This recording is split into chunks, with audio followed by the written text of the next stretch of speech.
हरिओम।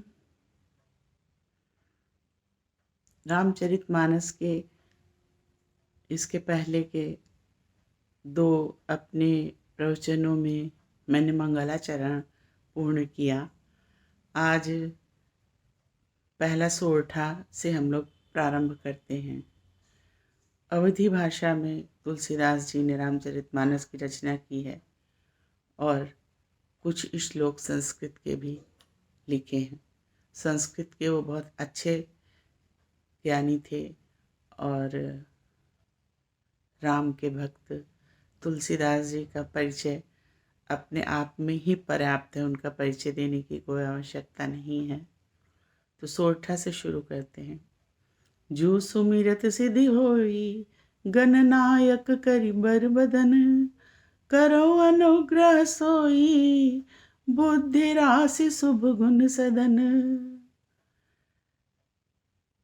जिनका नाम स्मरण करने मात्र से सिद्धि हो जाती है और जो गणों के नायक हैं तथा उनका मुख हाथी के समान है, श्रेष्ठ हाथी के समान है, ऐसे गणेश जी की सर्वप्रथम तुलसीदास जी वंदना करते हैं अपने महाकाव्य की रचना के प्रारंभ में और कहते हैं वह गणेश जी हमारे ऊपर कृपा करें जो बुद्धि राशि हैं, जो बुद्धि के सागर हैं, और जब बुद्धि होगी, ज्ञान होगा, तभी किसी महाकाव्य की रचना हो सकती है।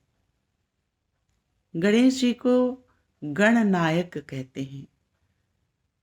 शिव जी के पुत्र हैं वो। शिव जी के बहुत से गण हैं, उन्हीं में गणनायक सर्वश्रेष्ठ गण गणेश जी हैं।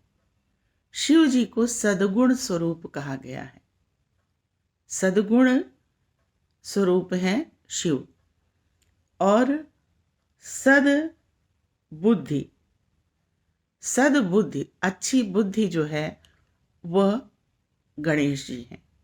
तो जहाँ सद्गुण आएगा वहीं सद्बुद्धि आएगी, और जहाँ सद्बुद्धि आएगी, अगर किसी के अंदर सद्गुण आ गया, सद्बुद्धि आ गई, तो परमात्मा ज्ञान आएगा।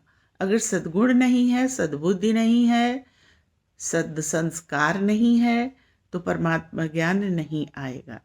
इसीलिए सर्वप्रथम गणेश जी की वंदना करते हैं और कहते हैं सद्गुण स्वरूप शिव और सद्बुद्धि स्वरूप गणेश, जो कि शिव जी के गणों के नायक अर्थात गणों में श्रेष्ठ हैं और बुद्धि की राशि हैं, वे मेरे ऊपर अनुग्रह करें, कृपा करें, यह प्रार्थना गणेश जी से वो करते हैं।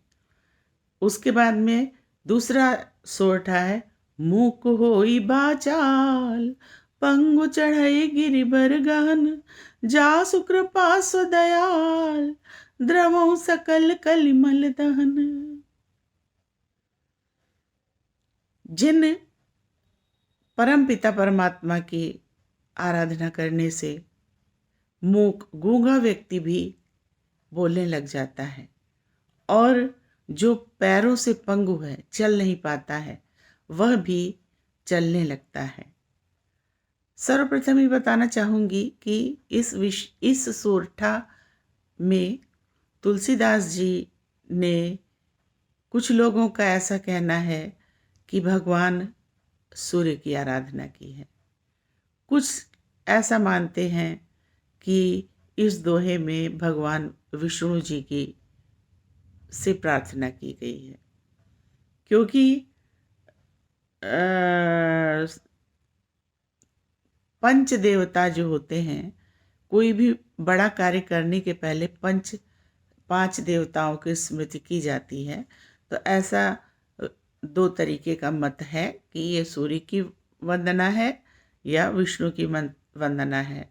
और दूसरा भाव ये है कि जैसे आध्यात्म ग्रंथ जो पढ़ना है और उनको आत्मसात करना है, उनको समझना है, उनको जीवन के आचरण में उतारना है, वो एक तरीके से पहाड़ चढ़ने जैसा है। और अर्थात कठिन कार्य है, और उसको जो कर लेता है, जो शास्त्र ज्ञान आत्मसात करके आचरण में उतार लेता है, तो वो वैसा ही है जैसे कि कोई पंगु व्यक्ति पहाड़ पे चढ़ जाए, या मूक व्यक्ति या बहुत अज्ञानी व्यक्ति ईश्वर कृपा, सरस्वती कृपा से शास्त्र बोलने लग जाए। तो एक तरीके से परमात्मा के अनुग्रह से असंभव कार्य भी संभव हो जाता है, ऐसा इसका आशय है। तो ऐसे परमात्मा से तुलसीदास जी प्रार्थना करते हैं कि मेरे ऊपर परम दयालु परमात्मा द्रवित हों और हमारे सभी कलिमल, सभी कष्टों को, सभी क्लेशों को, हमारी सभी बुराइयों को अपने प्रताप से दूर करें। तीसरे सोरठी में कहते हैं, नील सरोरु श्याम तरुण अरुण बारिज नयन, करौ सम मोर धाम सदा क्षीर सागर शयन। नीले रंग के शरीर के हैं विष्णु भगवान। तो नील सरोरु, नीला सरोवर है और जल में निवास करते हैं, लेटे रहते हैं भगवान विष्णु।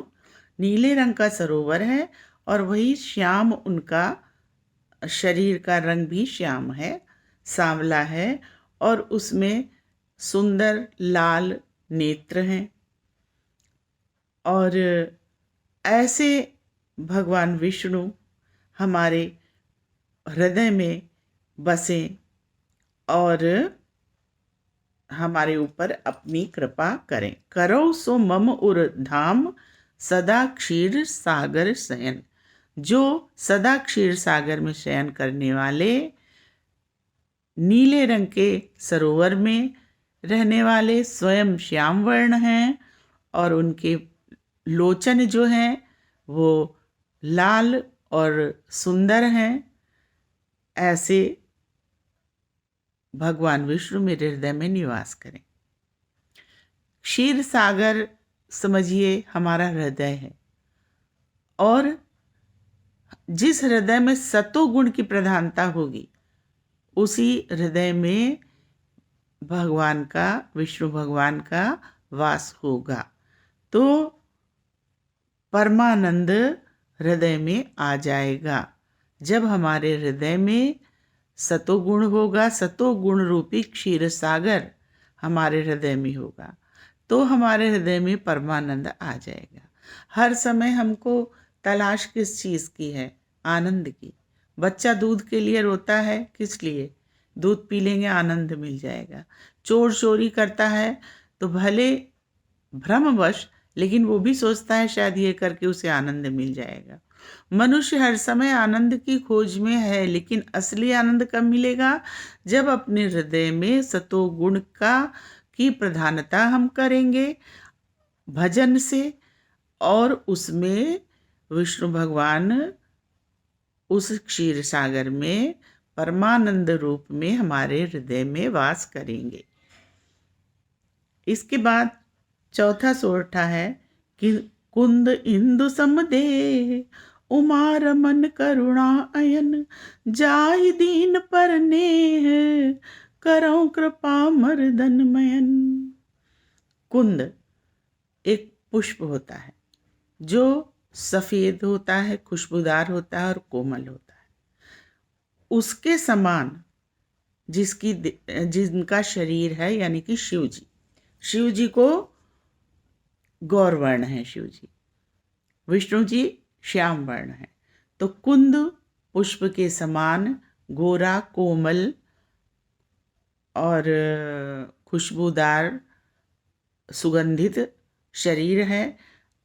और इंदु, कुंद में इंदु यानी कि चंद्रमा की चमक और शीतलता नहीं होती है, किंतु शिव जी में चंद्रमा के समान चमक और शीतलता भी है।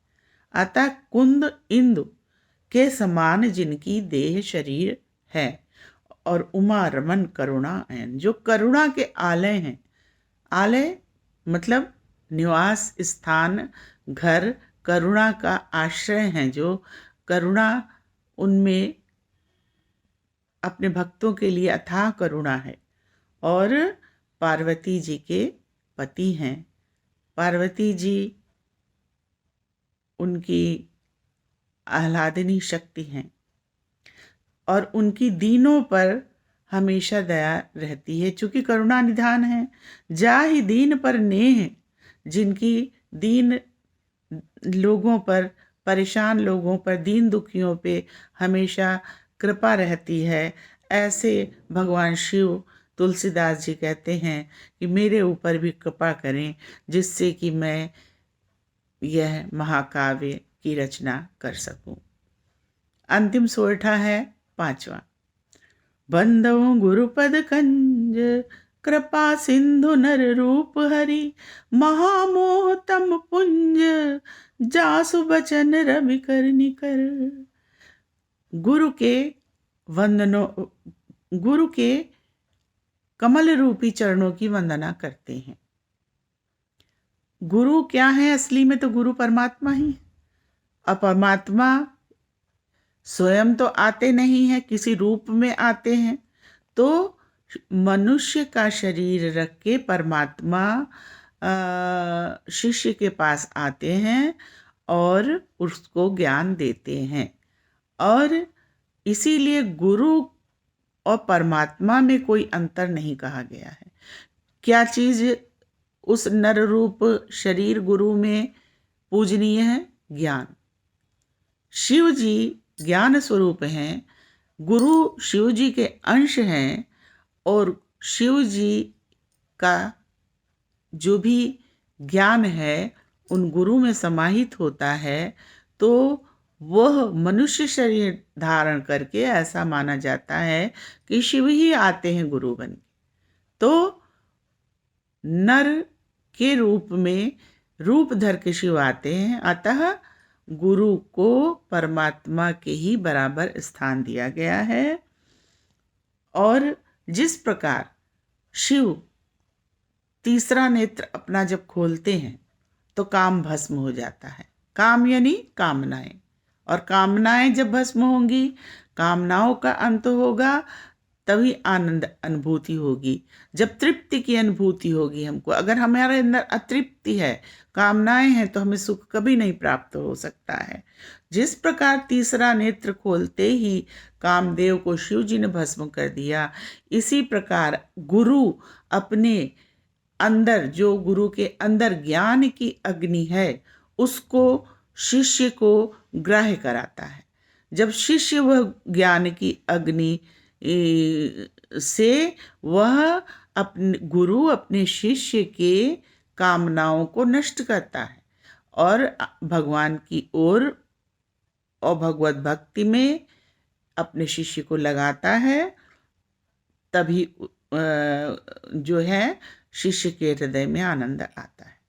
तो तुलसीदास जी कहते हैं, बंदो गुरुपद कंज, कृपा सिंधु नर रूप हरि।